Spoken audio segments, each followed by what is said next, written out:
In this video, I want to talk about the things that are kind of worth knowing about the game No Rest for the Wicked. You know, I just finished playing Dragon's Dogma 2, and one of the things that I really liked about that game that it feels unique and interesting when it comes to the pawn mechanic. Now, I love Diablo games, in most part, not the latest one for sure, and I also like Souls games. And when I heard about No Rest for the Wicked, I kind of got excited because it seems like it's going to be a mix between the two. But if you're kind of not sure about the game, I kind of going to summarize for you some of the key highlights of this game. I've watched different videos, watched some gameplay overviews, and some things are really worth knowing before actually deciding whether you're going to jump into it or day one or not about this game. First of all, this is an action RPG game, and not just that, it comes from the creator of Ori and the Blind Forest and Ori and the Will of the Wisps. Now, these games are praised for their stunning visuals, engaging stories, superb music, tight gameplay, great exploration. Overall, again, both games deliver a beautiful and emotional experience with tight gameplay and a strong emphasis on exploration. These elements come together to create something truly special that has been praised by reviewers and players alike. Now, Moon Studios are known for their focus on beautiful art style, emotional storytelling, and their mastery of 2D platforming. And also a smaller team that has big impact and then don't mind actually taking chances. I actually mentioned that in the previous video that I watched. And you can actually see this is a big shift from, for example, Ori and the Blind Forest, Will of the Wisps, with these games are side-scrolling platformers, whether the Rest for the Wicked is this game utilizes a third-person perspective where the camera sits kind of behind and above the character, allowing you to see your character in the surrounding environment. This is commonly used in action RPG games for sure. Of course, Diablo is one of them, to provide a good view of the battlefield and your character. Now, No Rest for the Wicked resembles a Souls game when it comes to difficulty and mechanics. It's kind of more streamlined when it comes to tight combat, rather than going with, you know, a hack and slash type of game where, you know, like Diablo, you have many enemies and you just slash everything and feel overpowered if you have, again, a good build. Here you can still find lots of drops and random drops, but still, you need to time your attacks right and parry at the right time in order to win. And this is beloved by Souls-like fans, and which I'm sure many of them will decide to jump into this game. Same goes to, well, how Ori looks like when you first play it.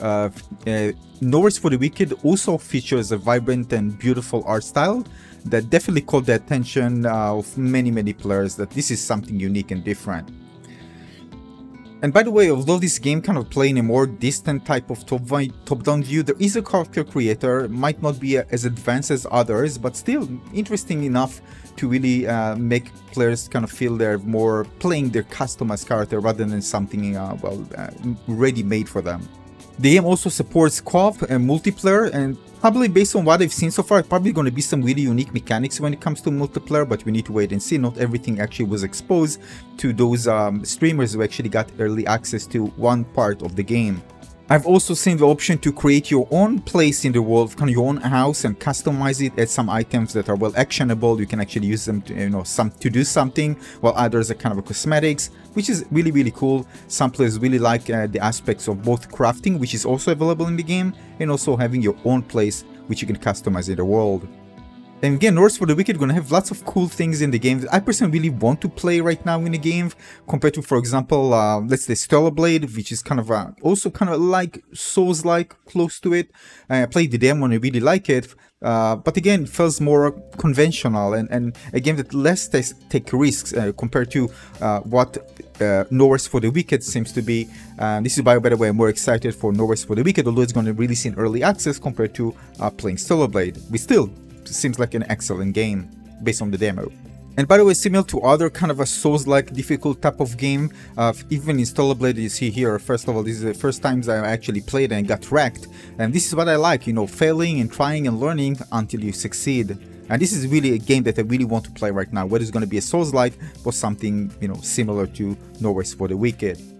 The other thing is randomized loot, which I really like, you know, getting each time you're gonna feel like you don't know what to get kind of exciting.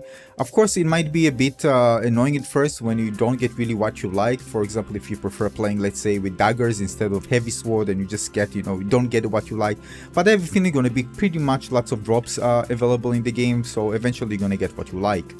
Also seeing a video by Frextra Life, which actually they mention, you know, about the exploration. They actually show gameplay where, you know, kind of jump into a certain location and you find the chest. So exploration is something, again, it's not an open world game, but it's going to be lots of secret areas. So it seems it's going to be really interesting to explore the map. And I do believe, because it's coming from Moon Studios, again, because I played Ori games, and I do believe that it's going to be an important part of the game, so players are going to find lots of surprises by just exploring the world. Now, the combat itself, again, is isometric. Some like it, some prefer something more like Stellar Blade that you see here, a close third-person perspective. That being said, you're going to feel more Souls-like, with focus on kind of, you know, more stamina management. You need to block and parry and charge your attack. Depends, of course, on the weapon that you use. There's also spell casting as well, which is really cool, which is also seen.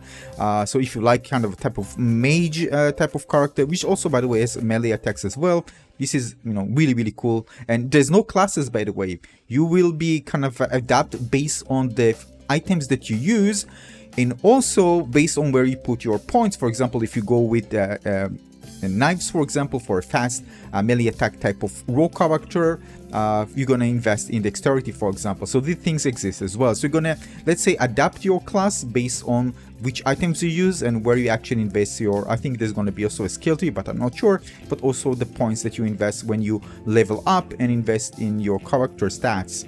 And if you want to go something more heavy, for example, a longsword, you're gonna go probably with strength. So again, a combination of attributes, you know, weapon skills, and how you distribute the attributes like strength, dexterity, and intelligence.